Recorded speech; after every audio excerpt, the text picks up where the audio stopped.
Bible in a Year Live, Chronological Project, Week 22, Day 7, The Message.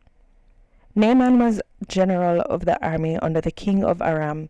He was important to his master, who held him in the highest esteem because it was by him that God had given victory to Aram.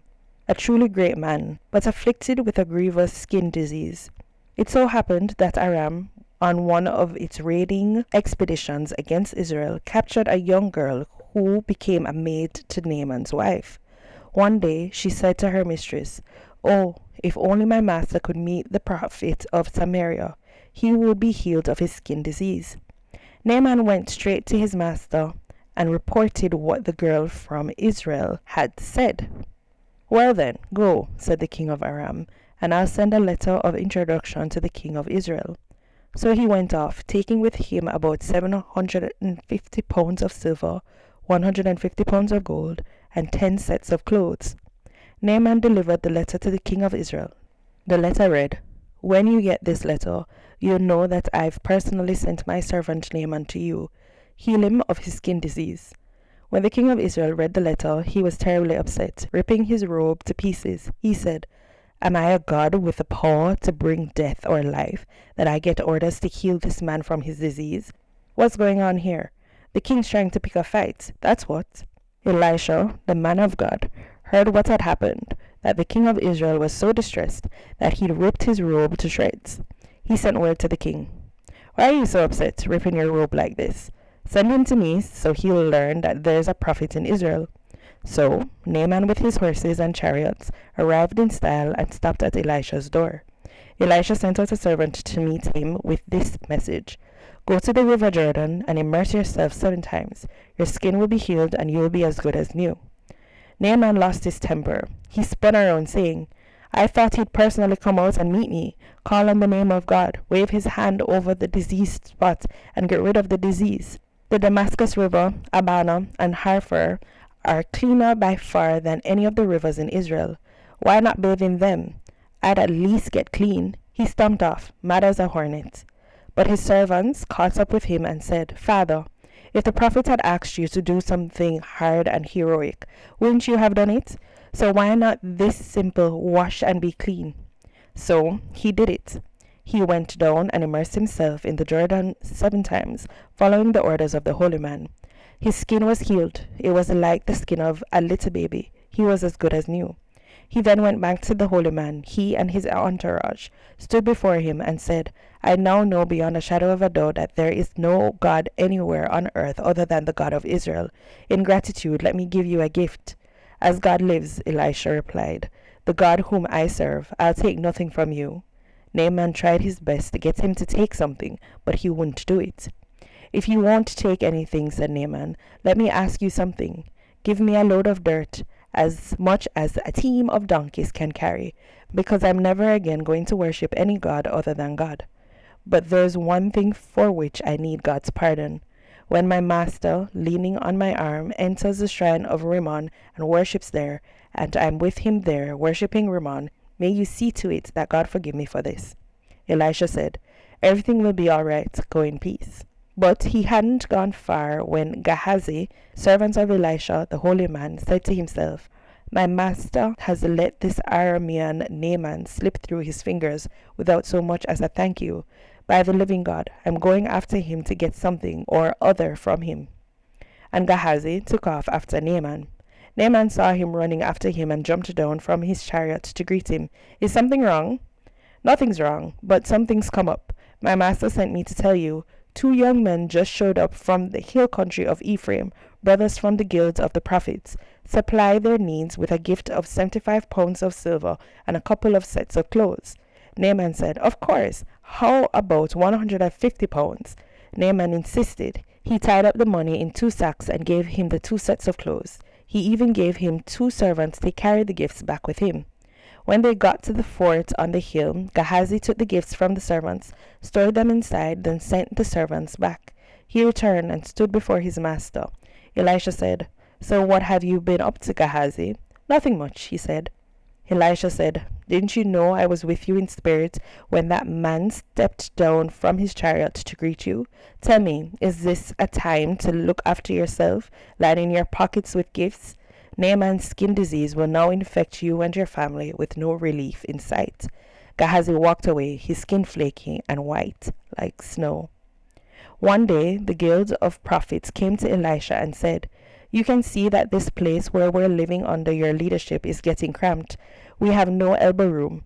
Give us permission to go down to the Jordan where each of us will get a log. We'll build a roomier place." Elisha said, "Go ahead." One of them then said, "Please come along with us." He said, "Certainly." He went with them. They came to the Jordan and started chopping down trees. As one of them was felling a timber, his axe head flew off and sank in the river. "Oh no, master," he cried out, "and it was borrowed." The holy man said, "Where did it sink?" The man showed him the place. He cut off a branch and tossed it in the spot. The axe head floated up. "Grab it," he said. The man reached out and took it. One time, when the king of Aram was at war with Israel, after consulting with his officers, he said, "At such and such a place, I want an ambush set."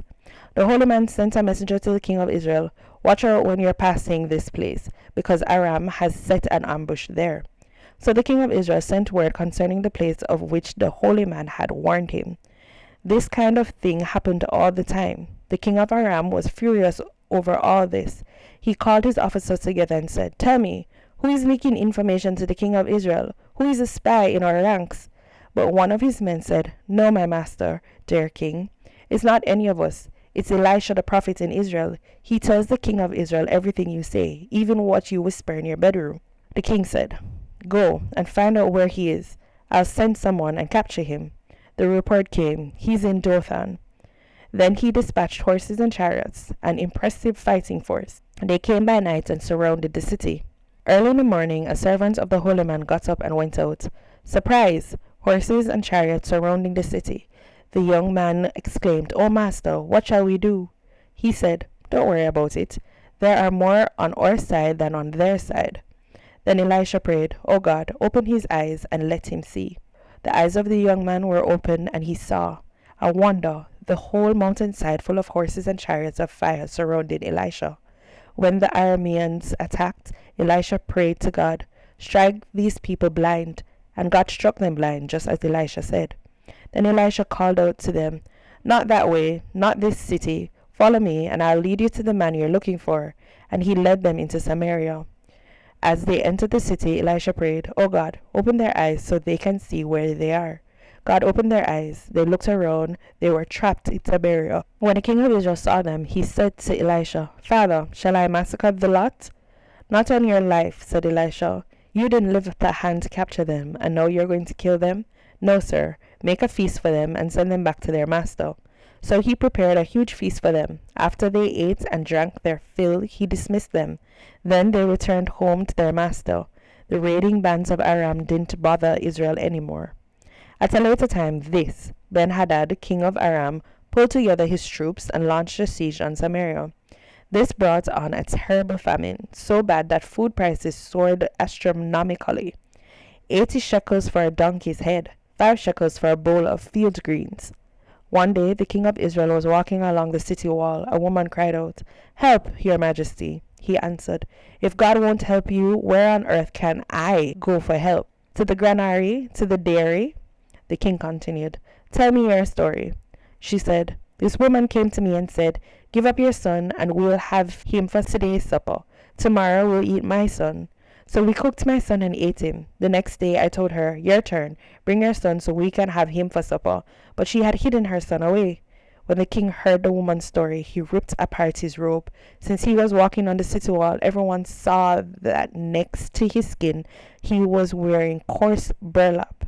And he called out, "God, do his worst to me and more, if Elisha son of Shaphat still has a head on his shoulders at this day's end."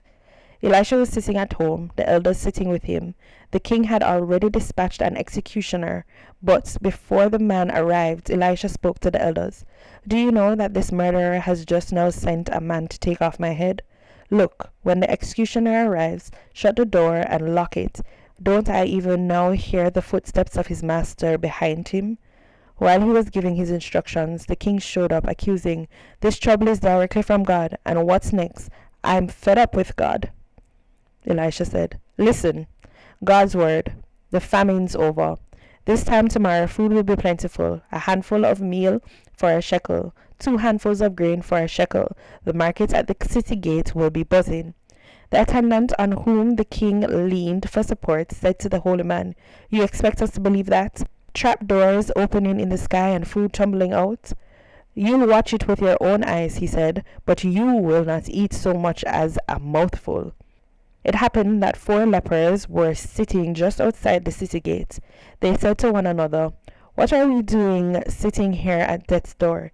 If we enter the famine-struck city, we'll die. If we stay here, we'll die. So let's take our chances in the camp of Aram and throw ourselves on their mercy. If they receive us, we live. If they kill us, we'll die. We've got nothing to lose." So after the sun went down, they got up and went to the camp of Aram. When they got to the edge of the camp, surprise! Not a man in the camp. The master had made the army of Aram hear the sound of horses and a mighty army on the march. They took one another. "The king of Israel hired kings of the Hittites and the kings of Egypt to attack us." Panicked, they ran for their lives through the darkness, abandoning tents, horses, donkeys, the whole camp just as it was, running for dear life. These 4 lepers entered the camp and went into a tent. First they ate and drank. Then they grabbed silver, gold, and clothing and went off and hid it. They came back, entered another tent, and looted it, again hiding their plunder. Finally they said to one another, "We shouldn't be doing this. This is a day of good news, and we're making it into a private party. If we wait around until morning, we'll get caught and punished. Come on, let's go tell the news to the king's palace." So they went and called out at the city gate, telling what had happened. "We went to the camp of Aram, and surprise, the place was deserted. Not a soul, not a sound. Horses and donkeys left tethered, and tents abandoned just as they were." The gatekeepers got the word to the royal palace, giving them the whole story. Roused in the middle of the night, the king told his servants, "Let me tell you what Aram has done. They knew that we were starving, so they left camp and have hid in the field, thinking, when they come out of the city, we'll capture them alive and take the city." One of his advisers answered, "Let some men go and take 5 of the horses left behind. The worst that can happen is no worse than what could happen to the whole city. Let's send them and find out what happens." They took 2 chariots with horses. The king sent them after the army of Aram with the orders, "Scout them out, find out what happened." They went after them all the way to Jordan. The whole way was strewn with clothes and equipment that Aram had dumped in their panicked flight. The scouts came back and reported to the king. The people then looted the camp of Aram. Food prices dropped overnight. A handful of meal for a shekel, 2 handfuls of grain for a shekel, God's word to the letter. The king ordered his attendant, the one he leaned on for support, to be in charge of the city gate. The people turned into a mob, poured through this gate, trampling him to death. It was exactly what the holy man had said when the king had come to see him. Every word of the holy man to the king, a handful of meal for a shekel, 2 handfuls of grain for a shekel this time tomorrow in the gates of Samaria, with the attendant's sarcastic reply to the holy man, "You expect us to believe that?" Trap doors opening in the sky and food tumbling out, followed by the response, "You'll watch it with your own eyes, but you won't eat so much as a mouthful," proved true. The final stroke came when the people trampled the man to death at the city gate. Years before, Elisha had told the woman whose son he brought to life, "Leave here and go, you and your family, and live someplace else. God has ordered a famine in the land. It will last for 7 years." The woman did what the holy man told her and left. She and her family lived as aliens in the country of Philistia for 7 years. Then, when the 7 years were up, the woman and her family came back. She went directly to the king and asked for her home and farm. The king was talking with Gehazi, servant of the holy man, saying, "Tell me some stories of the great things Elisha did." It so happened that as he was telling the king the story of the dead person brought back to life, the woman whose son was brought to life showed up asking for her home and farm. Gehazi said, "My master, the king, this is the woman, and this is her son whom Elisha brought back to life." The king wanted to know all about it, and so she told him the story. The king assigned an officer to take care of her, saying, "Make sure she gets everything back that's hers, plus all profits from the land from the time she left until now." Elisha traveled to Damascus. Ben-Hadad, king of Aram, was sick at the time. He was told, "The holy man is in town." The king ordered Hazael, "Take a gift with you and go meet the holy man. Ask God through him, am I going to recover from this sickness?" Hazael went and met with Elisha. He brought with him every choice thing he could think of from Damascus, 40 camel loads of items. When he arrived, he stood before Elisha and said, "Your son, Ben-Hadad, king of Aram, sent me to ask you, am I going to recover from this sickness?" Elisha answered, "Go and tell him, don't worry, you live. The fact is, though, God showed me that he's doomed to die." Elisha then stared hard at Hazael, reading his heart. Hazael felt exposed and dropped his eyes. Then the holy man wept. Hazael said, "Why does my master weep?" "Because," said Elisha, "I know what you're going to do to the children of Israel. Burn down their forts, murder their youths, smash their babies, rip open their pregnant women." Hazael said, "Am I a mongrel dog that I'd do such a horrible thing?" "God showed me," said Elisha, "that you'll be king of Aram." Hazael left Elisha and returned to his master, who asked, "So, what did Elisha tell you?" "He told me, don't worry, you live." But the very next day, someone took a heavy quilt, soaked it in water, and covered the king's face and suffocated him. Now Hazael was king. Jehoram of Judah. In the 5th year of the reign of Joram, son of Ahab, king of Israel, Jehoram, son of Jehoshaphat, king of Judah, became king. He was 32 years old when he began his rule, and was king for 8 years in Jerusalem. He copied the way of life of the kings of Israel, marrying into the Ahab family and continuing the Ahab line of sin. From God's point of view, an evil man living an evil life. But despite that, because of his servant David, God was not ready to destroy Judah. He had, after all, promised to keep a lamp burning through David's descendants.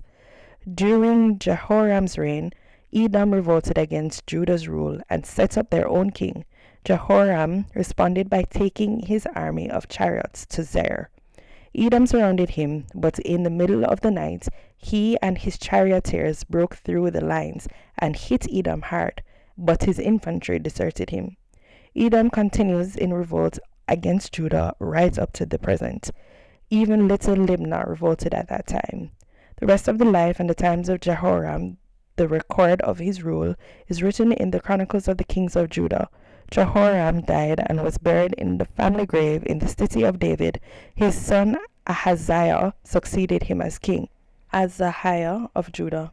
In the 12th year of the reign of Joram, son of Ahab, king of Israel, Ahaziah, son of Jehoram, king of Judah, began his reign. Ahaziah was 22 years old when he became king. He ruled only a year in Jerusalem. His mother was Athaliah, granddaughter of Omri, king of Israel.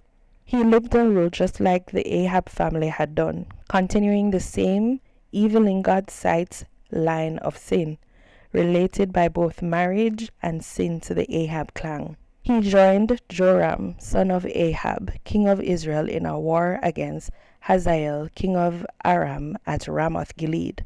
The archers wounded Joram. Joram pulled back to Jezreel to convalesce from his injuries he had received in the fight with Hazael. Ahaziah, son of Jehoram, king of Judah, paid a visit to Joram, son of Ahab, on his sickbed in Jezreel.